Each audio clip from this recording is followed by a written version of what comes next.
Welcome to the Book Flood Podcast. I am your host, Tom Nixon. My guest this week is Darcie Little Badger. Darcie is a Lipan Apache writer with a PhD in oceanography. Her critically acclaimed debut novel, Elatsoe, was featured in Time magazine as one of the best 100 fantasy books of all time. Elatsoe also won the Locus Award for Best First Novel and was a Nebula, Ignyte, and Lodestar finalist. Her second fantasy novel, A Snake Falls to Earth, received a Nebula Award and Ignyte Award and a Newbery Honor and is on the National Book Awards long list. Welcome, Darcie. Hello, thank you so much for having me. Oh, absolutely. Why don't we start with let's just talk about your career trajectory. How did you get to here from all those many things you have done? Yeah, this is a story I like to tell when I visit schools and I'm talking to aspiring writers, just because it took me such a kind of long and snake-like journey to get to the point where I'm publishing books. I did always want to be a writer. I remember when I was 2 years old and I didn't know yet how to write the alphabet, but I was pretending to write books on pieces of construction paper by just scribbling on them with crayons. And I had this idea just growing up in elementary school, in high school, all the way up to college, that I was going to essentially go to college, major in English, write a book as a thesis, get it published, and there you go. That's how you do it. That's the path. But unfortunately, when I got to college, I was accepted to Princeton University, which I gotta say was great. They gave me a scholarship based on my family's financial needs, so I was able to go without debt. But what I did not realize at the time was their creative writing program requires a separate application in order to study with them and do your thesis and get that certificate. And I submitted a writing sample when I was a freshman, and I waited a bit and I got rejected. And I was like, okay, I'll do it again. I got rejected again. And it was at that point when I realized a couple of things. One, I wasn't going to be able to study writing in college the way I envisioned. But I also, at that time, took a beginner's oceanography course. And I'd always lived in landlocked areas, Coralville, Iowa, Texarkana, Texas, Castleton, Vermont. So I wasn't too familiar with the ocean. And just learning about how the ocean affects things like atmospheric circulation, just how everything from plankton to whales are all connected in this cool biological web, it made me realize that I wanted to become an earth scientist and just get a better appreciation of the world that we lived in. So I just completely switched gears. I started studying the ocean. I went on to get a PhD in oceanography from Texas A&M, doing plankton research. But the entire time I was writing science fiction and fantasy, mostly short stories. And I would submit them to magazines and just do that in my own time. And I received my first pro acceptance to Strange Horizons. And from there, it just got a little bit easier. That was in 2014. I published a few more short stories. An agent reached out to me and he says, "Do you have a book for me?" And I was like, "Okay, sure." And so I finished writing a book and sent it to him. And the rest is kind of history. My first book, Elatsoe, was published in 2020. So it was definitely not the journey I'd envisioned, but one that I'm very glad that I took, since all this knowledge I have now about the world we live in really does contribute to the stories I tell, even if they do take place in fantasy worlds. How does being a Lipan Apache inform the books that you write? Yeah, so I'm thinking I've published 3 books: Elatsoe, A Snake Falls to Earth, and Shenelende. And in all of them, the main characters are Lipan Apache teens, just like me when I was growing up. They all live in Texas, which is our homeland. Our traditional homeland spans Texas and even parts of northern Mexico. Uh, my family just happened to be on the side that became Texas when that border was laid down. So it's all just one homeland. And I find myself, I guess I'm writing what I know. It's just the same way I write about Texas. It's just because I know what it's like to live there. Well, I know what it's like to be me, and just the culture that I was raised in. And I also one really cool thing that I've found is when I was growing up, like I never read any books with any Lipan main characters in them. And I don't think I read any science fiction or fantasy books with Native American main characters. And now that I've published, I'm connecting with readers who are saying things like, "Oh, this is so cool! Like I'm seeing myself in them, and I'm also seeing young writers who are also Native, even other Lipan writers who are starting to write stories." And I'm like, "This the future is going to have a lot more of these stories." But yeah, just little elements like the in Alatsue and Shenenlende, the main character raises the ghosts of animals, and this was a talent that was passed down her maternal line since her sixth great grandmother. And the way that I conceptualize, especially human ghosts and the land below, is really informed by that unique understanding of the afterlife that comes from my Lipan culture. But like everything from like family dynamics to language finds a way into my books, language being especially important in A Snake Falls to Earth, where the main character is really wrestling with trying to understand the story that her great great grandma told her in Lipan Apache, which is a language that has a lot of holes in it, unfortunately. And currently there's a revitalization effort. So yeah, it's just so many different ways. And but the mainly I just think it's so much easier for me to write just what I'm familiar with sometimes. That certainly makes sense. Mhm. Similar question: how does having a PhD in oceanography inform your writing? Oh gosh, there's like also different ways, but I think one of the most fun ways is in Alatsue. There's a scene where the main character raises the ghosts of a bunch of trilobites, and then she slips into this prehistoric ocean. And I got to put like different, both prehistoric, but also like more contemporary sea critters into it. But in A Snake Falls to Earth, my second book, I try to envision what Texas is like in the near future. And this involves climate change. And I was thinking, well, how will hurricanes be impacted? Because, living in Texas or really around the Gulf, like my family going back generations has a lot of experiences with hurricanes, but as the surface ocean warms, there is this danger that they're going to become increasingly more powerful. They're essentially just fueled by the heat of that surface ocean.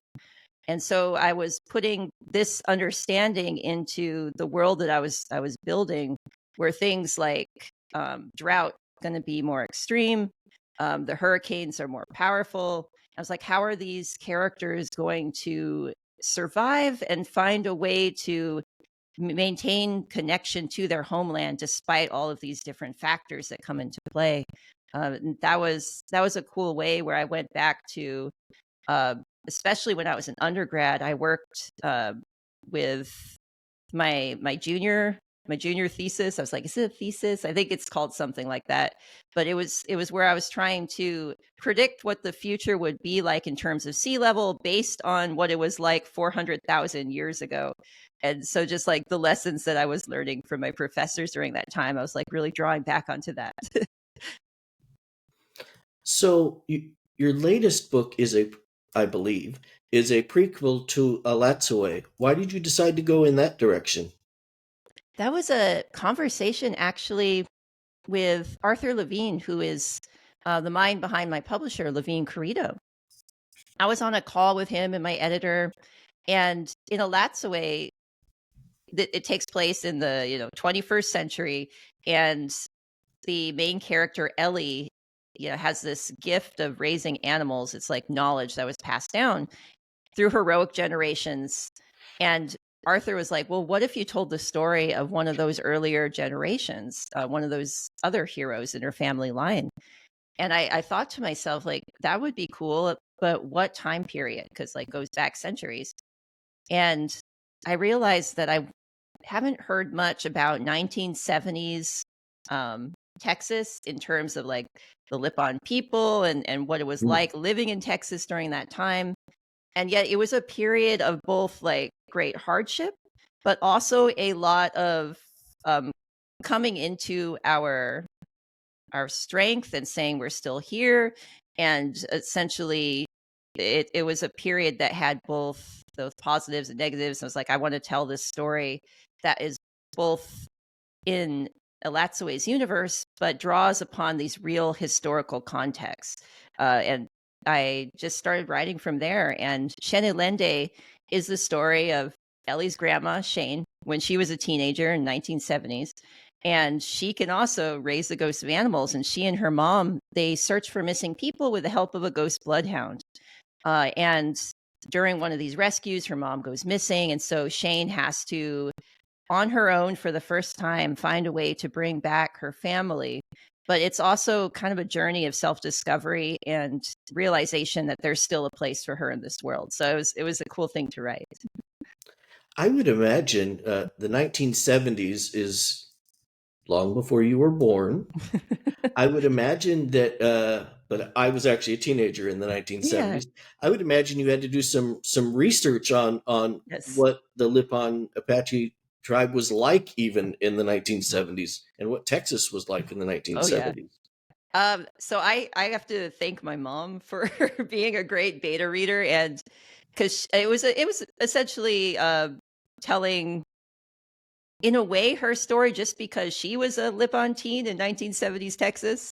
And for example, the hurricane that occurs in this book, it's based off of the hurricane that destroyed our family home, something that she experienced. And so Wow. she was with me the entire way, essentially telling me these stories, ensuring that I understood the context and the world. And then after I'd written the book, she read through it and she was like, made little comments like, "Oh, hey, they could not leave a voice message. What are you doing?" That technology was not in our houses. So uh, I I also watched a lot of like Columbo, mostly because I like the series Columbo, but it's a mystery series that takes place. Well, there are actually several decades where they were making Columbo episodes, but a lot of the like original episodes are up in the 70s. So it's like I kind of watched that to see like, well, how would someone investigate a mystery during this time period? But mainly it was just talking to members of my family, especially my mother, about their memories and what things were like. What is your writing process like? It's kind of chaotic. I like to write things by hand about 50% of the time. So I'll go into a cafe, sit down, get an iced Americano, and then start writing. And I'll have to transfer that into the computer pretty quickly, or there's this risk of me losing my journal. So, Hmm. but that's only half of the time. The other half of the time, my brain is like, okay, I feel like writing with a laptop. So I'll take that laptop with me. And I write in bursts of 2 hours. Um, I like to do several projects at the same time just because it's sometimes difficult for me to maintain momentum on one project day after day. So I could, for example, I just finished writing a comic, and before that, I did 2 short stories, and I'm working on a couple of books.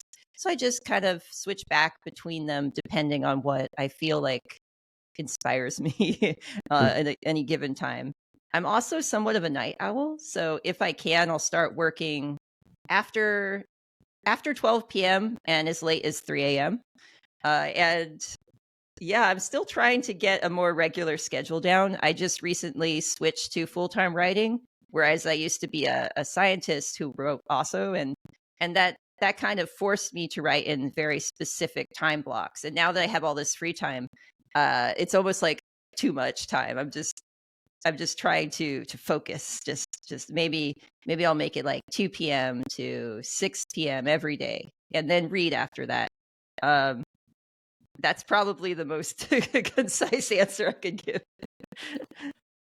So, what was that like to transition from being a scientist to a full time writer? Yeah. I know from talking to other writers, transitioning from anything can be challenging, partly monetarily, but also to other factors as well. Yeah, it has its definite benefits. The reason I did it was because I was finding that I just couldn't give enough focus to both of these careers at the same time.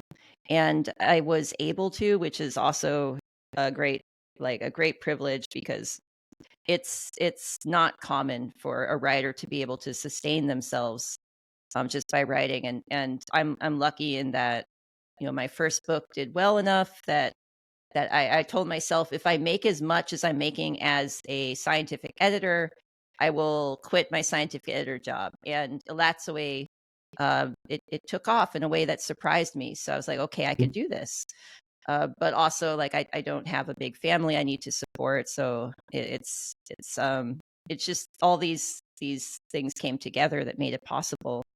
But I have to say, I do miss being a scientist. Like, I'm thinking of ways where maybe I can go back a little bit to that, just so that I can still dip my toes in the process of understanding more about our world and contributing to that knowledge, even if it's just like volunteer science type stuff. Um, but the biggest thing for me is now I have periods where I could like go the whole day alone, and I'm like, I don't have those coworkers around me anymore. So I've taken up some hobbies where I can at least just be around people now and then. That makes a lot of Mhm. sense. It can be uh, challenging to be alone all Mhm. day in your thoughts, if you will. Yes. Yes, exactly. Has book banning affected your work? Yeah, which is unfortunately, yes. Which is, I say this just because the books I write, especially like A Snake Falls to Earth, which is the one that has been challenged the most, Hmm, they're just the most PG things. I'm right. thinking in particular, there's this incident where I believe Samuel's Library in Virginia, a group of people gave a list of books to this library and said, "You have to get these books out of your shelves." And A Snake Falls to Earth was on them. And so one of my friends was like, "Oh, well, freedom of information. I can actually see what these complaints say." And the people, they said things like pornographic content. And I have to say, in A Snake Falls to Earth, there's no romance, there's no sex, there's not even a romantic kiss, there's none of that. So, like, clearly these people hadn't read the books. But what really keyed me into the reason why they're pushing back on what I write is they said normalization of LGBTQ plus. And indeed, like, I write books that tell stories about the world we live in, and LGBTQ people are part of that. So they're included in my books.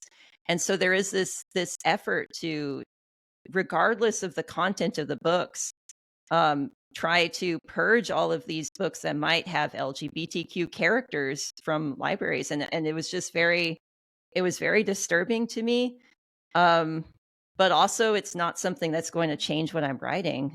So yeah, there have been more explicit challenges like that. But I was talking to my publisher, and there's a great concern about, teachers and librarians, being afraid to stock books that might provoke this type of response from people. So there's this kind of soft censorship banning that might be going on under the surface, where people just choose, rather than to potentially risk going through this. They're just like, okay, we're just not going to buy these books, and then we don't have to worry about it. So it's like, I went to the Miami Book Fest and then the Texas Book Fest right before that, so 2 weeks in a row, and I was talking to author friends, and the people I was talking to, I couldn't find a single one that hadn't had at least one experience with somebody trying to like censor or ban their books. And I talked to a lot of people about this. So it's definitely something that's happening, but I'm just so grateful for the people who are fighting for our stories. The librarians who are standing up for them, the teachers, because like it was hard growing up not reading about people like me, and I'm thinking, it's all these young readers who are being told that even just existing is something that is somehow taboo. and shouldn't be normalized. Like, they shouldn't see themselves in their stories. And I don't know what kind of psychological impact that's having, but it can't be good. So I'm just like, I'll just keep writing when I'm writing, and I'm grateful for people who fight for those stories and for young readers. Your story is unfortunately all too familiar. In a Hmm. previous life, I was in charge of the libraries for a large school district, Oh, and I can assure you the number of book challenges we got. I'm in California, so we probably get fewer than Texas. yeah. But still, the number ones we got versus the number where they had actually read the book. Some of the things I would get, in the mail, a list of you need to, we want to challenge all these books. It would just be a list, and it would be the same list that's been floating around, and clearly they had never read them. Clearly saying anything you have written is pornographic that's just using incendiary language. Hmm. Yeah, that's not surprising at all. That it maybe like a group where they just share this list or something among them. Oof. Oh, for sure. This was not even the one that comes to mind. Uh, from somewhere in Northern California, I don't remember where, which is Northern California is much more conservative than a lot of the rest of the state. What are you working on now? Oh boy, so I have two projects that I'm doing now that I've gotten all my short projects submitted by the deadline. I'm working on another young adult book for Levine Carito. It hasn't been announced yet, but um, I hope people like it. It's a little bit magical, but Hmm. a little bit more grounded in the current reality than the other works that I've done. And I'm also writing a middle grade book for the Cabin 23 series, which is it's kind of spooky stories written by different authors every time a book comes out. And so the scary story I'm writing is it involves the ocean, and it gets to be I'm once again drawing upon my love of the ocean for my fiction. Nice. Uh, you mentioned that you do presentations at schools and libraries. Is this something that you like to do? Yes, I enjoy that aspect, especially now because I was published originally in 2020. So during that year, everything was very virtual. So it hasn't been Hmm. until I would say the last maybe maybe year and a half where I've really got to go and connect with readers at a face to face basis. And I've traveled the country visiting middle grade through high school students, and I get to talk to them about writing and my journey as a writer, and how to do comics and just all sorts of cool stuff, how to write horror stories. And it's been great, and it kind of balances off that isolation of the rest of the year. So, like, yeah, you spend a lot of time alone writing, but then you get to go and visit with your readers and just make those human connections. So it's been cool. With comics, are you also an illustrator, or your publisher finds someone for you? Oh yeah, unfortunately, I don't have that illustration skill. I was like, if I did, that'd be so cool. But I just write the scripts, and I do mainly IP work. So, for example, someone will be like, "Can you write a 10-page thing for Superman?" And then I'll do that. Um, but I am for that young adult book that I'm doing right now. There's actually a graphic novel component where I'm going to be working with an illustrator to incorporate like images into the book itself. So that's going to be really fun. Oh, that's going to be wonderful.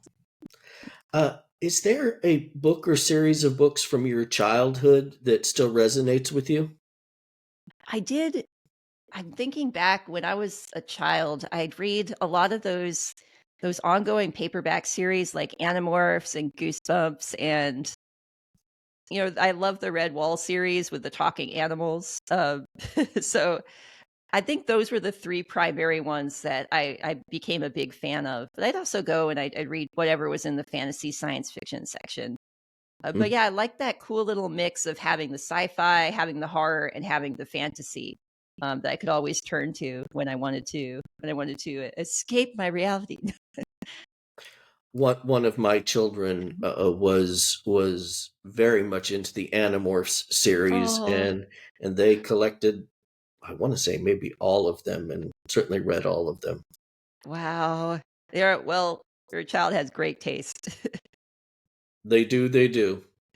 Uh, I want to thank you for joining me today. Greatly appreciate this time together. For those listening, please like, share, and subscribe everywhere you listen to this. And again, thank you, Darcie. I greatly appreciate you coming. Thank you so much. It was wonderful to chat with you. Oh, absolutely.